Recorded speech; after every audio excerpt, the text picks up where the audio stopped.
Amanze was a village blessed beyond measures. It was a place of unparalleled beauty. Its fields always lush with golden grains, its rivers teeming with fish, and its people, though humble, were wealthy by any standard.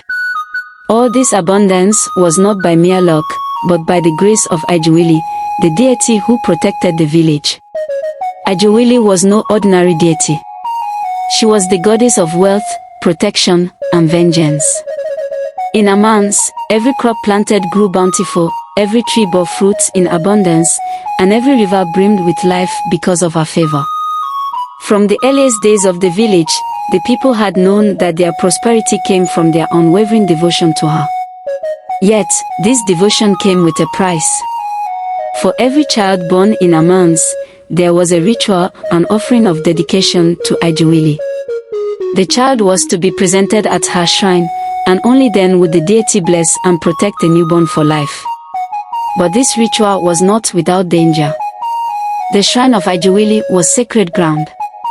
Before anyone entered, they had to remove their clothes and humble themselves before her power. If an outsider dared to enter her sacred space clothed or with ill intent, they would be struck down or paralyzed by the deity's wrath.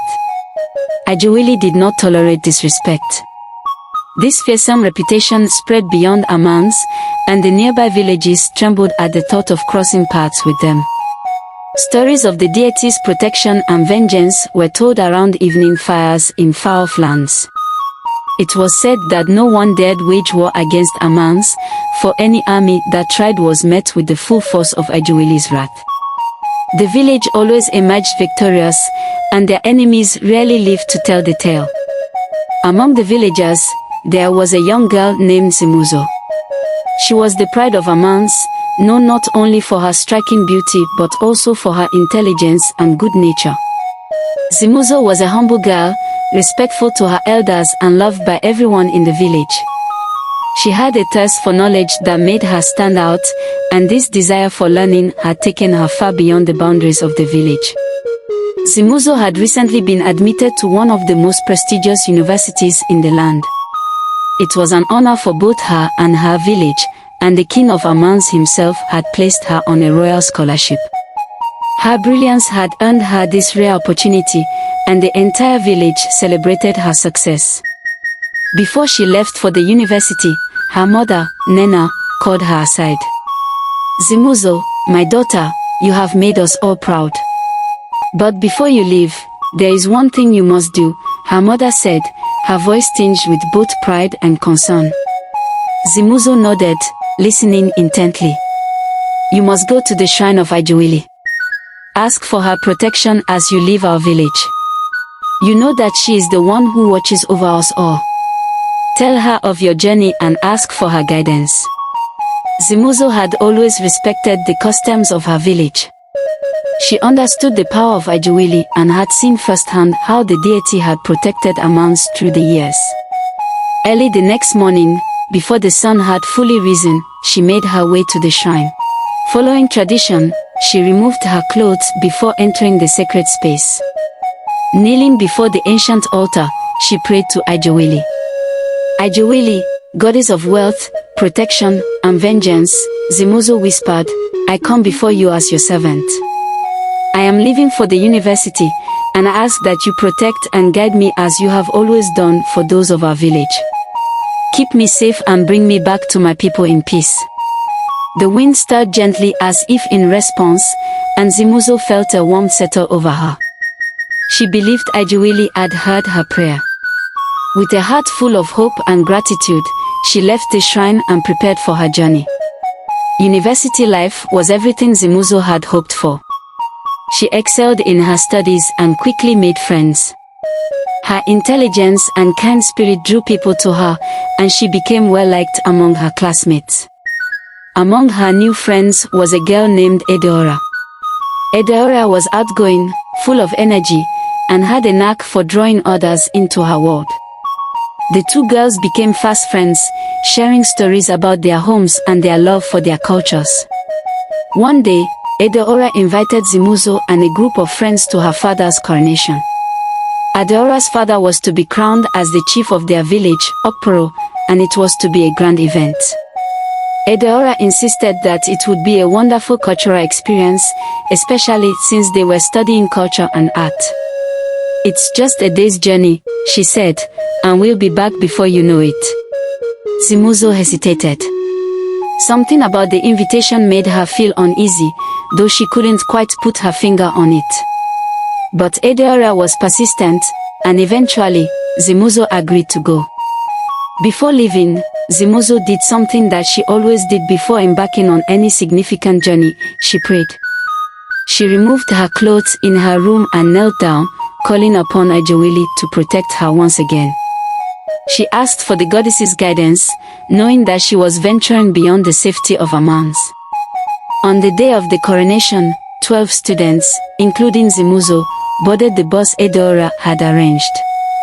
They laughed and sang as they left the university behind, looking forward to the adventure ahead. But as they traveled further away from the familiar towns and deeper into unknown territory, the mood in the bus began to shift. The sun was setting when the bus came to a sudden halt in a remote, desolate village. The students piled out, stretching their legs while the driver tried to fix the bus. As they waited, Adaora received a phone call. She stepped away to take it, speaking in hushed tones. Minutes passed, and when they looked again, Adaora was gone. Panic began to settle in. The students looked around, confused. The driver, who seemed oddly calm, turned to them and said, "What are you doing here in Okporo village during our festival? This is a time when the village sacrifices 10 heads, and it's usually the heads of strangers." The words sent a shiver through the group. Fear spread like wildfire as they realized they had been lured into a deadly trap. In that moment, they knew they had to flee. Zimuzo's heart raced. They scattered into the surrounding bush, trying to escape the nightmare unfolding around them. But the forest was dense and unyielding, and as they ran, some were captured by men dressed in black, while others disappeared into the shadows of the trees. For 3 long days, Zimuzo and a few other survivors wandered through the forest, lost and terrified. Their numbers dwindled until only 4 of them remained. Exhausted and hungry, they stumbled through the wilderness, unsure if they would ever find their way out. Zimuzo's mind was clouded with regret. She wished she had listened to the voice of caution inside her, the voice that had hesitated when Adaora first invited her. She wished she had told her mother about the trip. On the 5th day, their luck ran out. They were captured and taken to the village center, where they saw their friends locked in cages, waiting to be sacrificed. Zimuzo's heart sank. They were to be killed in a ritual that demanded their lives. Just then, Adaora emerged, and the students erupted in cries of betrayal. "Why, Adaora? Why would you do this?" they shouted. Adaora looked conflicted, but it was clear that she had no power to change what was about to happen. Her father's will, and the village's dark tradition, held her in check. She had become part of the sinister plan, and there was no escape now. Chaos erupted when the students were reported missing. Families were contacted, and Zimuzo's mother, Nena, was devastated. Desperate to save her daughter, she went straight to the shrine of Ijeawele. Removing her clothes, she wept and prayed to the goddess, begging for her daughter's life. On the day of the sacrifice, the skies above Okporo village grew dark. The winds picked up, and the villagers celebrated, thinking their gods were pleased. But they were wrong. Zimuzo, sitting among the condemned, remembered her mother's stories about Ijeawele's anger. The goddess always comes with wind and thunder, and she will strike down anyone who was not naked before her when she is on her mission for revenge. Zimuzo cried out in desperation. "Forgive me for my foolishness. I beg for your protection." She turned to her remaining friends and told them to remove their clothes. Confused, they hesitated at first, but Zimuzo's conviction was strong. She convinced them to trust her. One by one, they undressed, standing vulnerable and exposed in the village center, while the villagers laughed at them. And then, It happened that the wind howled, and a great storm descended upon the village. The villagers cheered, thinking it was a sign of their god's favor. But as the first flash of lightning struck the ground, their cheers turned to screams. The storm intensified, and the ground beneath the village trembled. Trees bent under the force of the wind, and the skies roared with fury. Zimuzo and her friends huddled together, naked and terrified, but a strange calm settled over Zimuzo. She knew this was Ijeawele. The goddess of Amanze had come, not to bless the village of Okporo, but to exact her vengeance. The villagers began to scatter, their faces contorted with fear as the realization of what was happening dawned on them. The men who had captured Zimuzo and her friends looked around in confusion, unsure whether to stay or flee. But it was too late. Ijeawele's wrath was swift and merciless. A deafening crack of thunder split the air, followed by a blinding flash of lightning that struck the center of the village. The men in black who had captured the students fell to the ground, lifeless, their bodies singed by the divine power of the goddess. The villagers cried out in horror, but there was no escape. The winds whipped through the village, tearing through the houses and toppling trees. Animals in the village began to fall one by one, as if struck down by an unseen hand. Zimuzo watched in awe as the power of Ijeawele tore through Okporo village. The goddess was not just the deity of Amanze, she was the embodiment of nature's fury, and nothing could stand in her way. The storm continued to rage, and with each flash of lightning, more villagers fell. The air crackled with energy, and soon, the village was nothing but chaos. Zimuzo turned to her friends. "Stay down," she urged, "and do not move." Her friends, their faces pale with fear, obeyed. They knelt with their heads bowed, just as Zimuzo had instructed them. As the storm continued, Zimuzo recalled her mother's words, while naked and kneeling down, start praising her with sweet names. When she hears those praises, her anger will eventually fade. Zimuzo stood up and started praising her. She showered her praises for half an hour. Suddenly, the wind stopped, and an eerie silence fell over the village. The sky, once dark and filled with storm clouds, began to clear, and the oppressive weight of Ijeawele's presence lifted. Zimuzo opened her eyes. All around her, the destruction was complete. The village was in ruins, and not a single living soul remained except for her and her friends. Zimuzo's heart pounded in her chest. The power of Ijeawele had been unleashed, and the village of Okporo was no more. The goddess had saved them. Slowly, Zimuzo sat down, her legs trembling beneath her. Her friends followed, each of them pale and shaken, but alive. They looked around at the destruction, their faces marked with disbelief. What happened?" one of them whispered. "It was Ijeawele," Zimuzo said softly. "She saved us." The once mighty village of Okporo, which had sought to sacrifice them, was now nothing but ashes and debris. The villagers, their captors, and even Adaora's father, gone. The silence that followed was as terrifying as the storm had been. Zimuzo's heart ached for Adaora, but she knew there was nothing more she could do. The girl had made her choice, aligning herself with the darkness of her village's traditions. And now, she had paid the ultimate price. Lost in their thoughts, they sat together, unaware of their nakedness. As memories of the day flooded back, they recalled all they went through. Zimuzo had taken her clothes to wear. Suddenly, the realization hit them. They were all exposed, stripped of their garments and their modesty. They all grabbed their clothes. But Zimuzo and her friends were grateful to be alive. They walked for hours through the wilderness, following the roads they barely recognized, their hearts heavy with the trauma of what they had just endured. When they finally reached the outskirts of village, they encountered a hunter who guided them back to the main road. Grateful for his help, they boarded a bus that whisked them away to their school. For 5 days, their absence had been a source of panic, and the university had involved the authorities.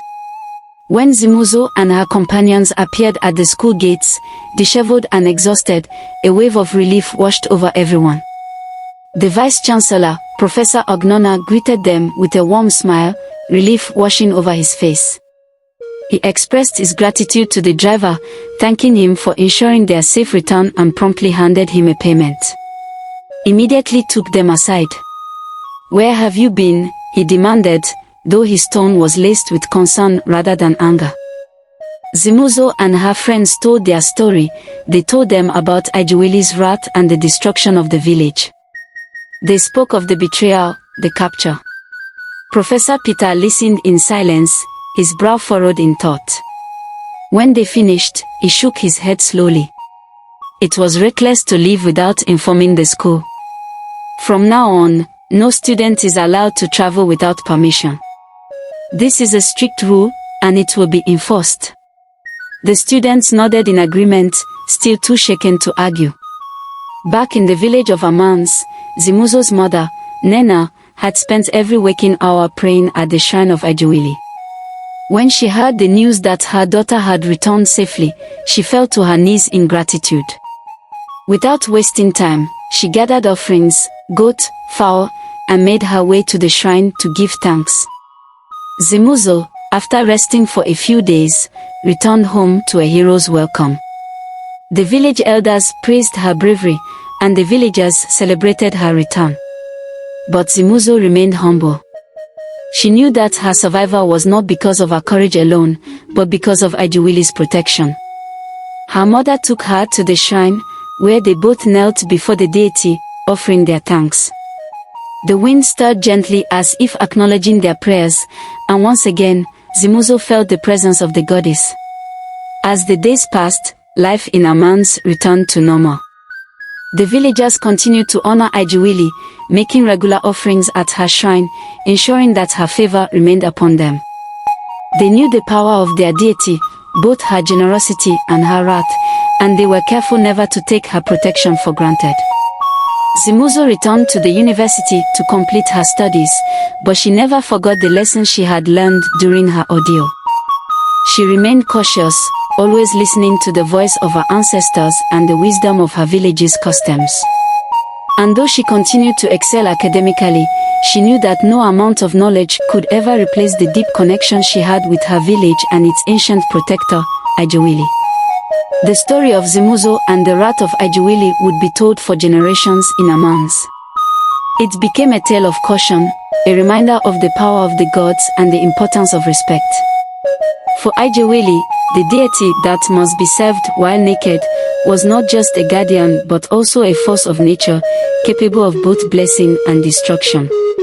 As for Zimuzo, she lived a long and prosperous life, always under the watchful eye of the goddess who had saved her when all hope seemed lost. And so, the village of Amanze continued to flourish, protected by the deity who ruled over them. Moral lesson. The story of Zimuzo teaches us several important lessons. 1. Respect traditions, customs, and rituals often carry deep significance and wisdom. Ignoring or dismissing them can lead to unforeseen consequences. It's important to honor the traditions of one's culture, as they often contain valuable lessons from our ancestors. 2. Listen to your instincts. Zimuzo's initial hesitation about going to the coronation reflects the importance of trusting your gut feelings. When something feels wrong or uncomfortable, it's wise to heed that inner voice, as it may be protecting you from danger. 3. Courage and humility. True strength lies in humility and the willingness to seek help.